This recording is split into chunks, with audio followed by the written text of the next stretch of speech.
আসসালামু আলাইকুম রহমতুল্লাহ। আজকে আমি তোমাদের সামনে হাজির হয়েছি দর্জি গাছের সেলাই নিয়ে। এখানে আমি তোমাদেরকে দর্জি কাজ শেখানোর চেষ্টা করব। তো চলো আমরা এখন শুরু করি। দর্জি কাজ করতে কি কি লাগে আসলে আমাদের।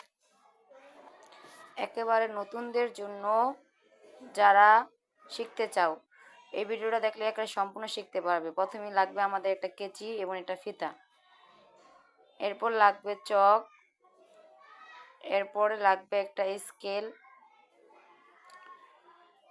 এরপরে একটা শেপ কাট। এটা বাজারে 30-40 টাকা দিলেই পাওয়া যাবে, এক এক দোকানে এক এক দাম। একটা কাঠ পেন্সিল, কারণ তোমরা প্রথমে শুরু করবে খাতা দিয়ে, যেখানে সব কিছু লিখে রাখতে পারবে, যাতে তোমাদের মনে রাখতে সুবিধা হয় বা মুখস্থ করে নিবে, তাহলে তোমাদের জন্য শিখতে আরও বেশি সুবিধা হবে, তোমরা কখনো ভুলবে না।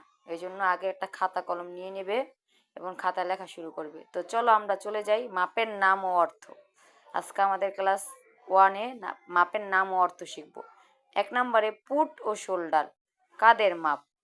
2 নম্বর মোড়ার শেপ, বগলের মাপ, আর্মহোল।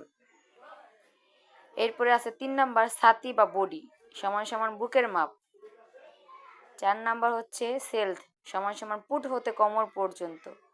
5 নম্বর কোমর বা পেট সমান সমান কোমরের মাপ। 6 নম্বরে আছে হিপ সমান সমান মাজার মাপ। 7 কোমর লম্বা বা সাইড ফাড়া, পুট থেকে হিপ পর্যন্ত লম্বার মাপ। 8 গের, কামিজের নিচের চওড়ার অংশের মাপ। 9 নম্বর হচ্ছে মুহুরি, হাতা বা পায়ের গের। 10 কবজির গের। 11 নম্বর আছে হাই, 2 পায়ের সংযুক্ত স্থান। 12 পুট গলা, বন্ধ গলার মাপ। 13 নম্বর হচ্ছে গলা লম্বা, গলা লম্বার মাপ। এরপরে 14 নম্বর ঝুল, পুট থেকে গের পর্যন্ত লম্বার মাপকে ঝুল বলে।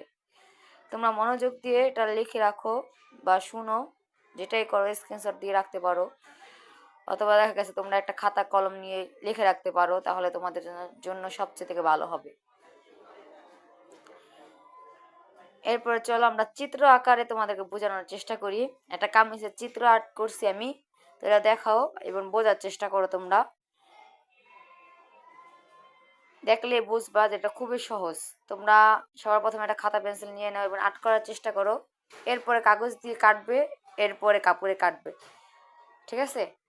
তো দেখো, প্রথমে আমি আর্ট করছি কামিজ, এটা গলা, এরপরে আছে লোকা হাতের বগলের অংশ, বগলের মাপ, সামনে এবং পিছনে, পিছনের থেকে সামনে একটু আধা ইঞ্চি বেশি কাটতে হবে। এরপরে বডি বা ছাতি বা বডি, তারপরে আছে কোমর, কোমরের অংশ, তারপর হিপ, 4 পাটে 1 বাস করে নিয়েছি।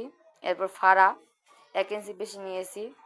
নিচে আছে ঘের, ঝুল, উপরে এটাকে বলে পুট বা গলাকে বলে পুট গলা, আর পুরোটাকে বলে পুট, ঠিক আছে? তো সামনের গলা একটু বড়, পিছনের গলা একটু ছোট, এটাকে বলে সেলফ, এই সাইড ফড়া, আর সম্পূর্ণটা হচ্ছে ঝুল। তো আমি তোমাদেরকে আশা করি বুঝাতে পারছি। তোমরা চেষ্টা করবে, আসলে চেষ্টার বাইরে তো কিছু নাই, চেষ্টা করলে সম্পূর্ণটা পারবে। তো কাঁধ দিয়ে আমরা আধা ইঞ্চি কেটে নেব, কারণ আমাদের মহিলাদের কাঁধ নিচে হয়,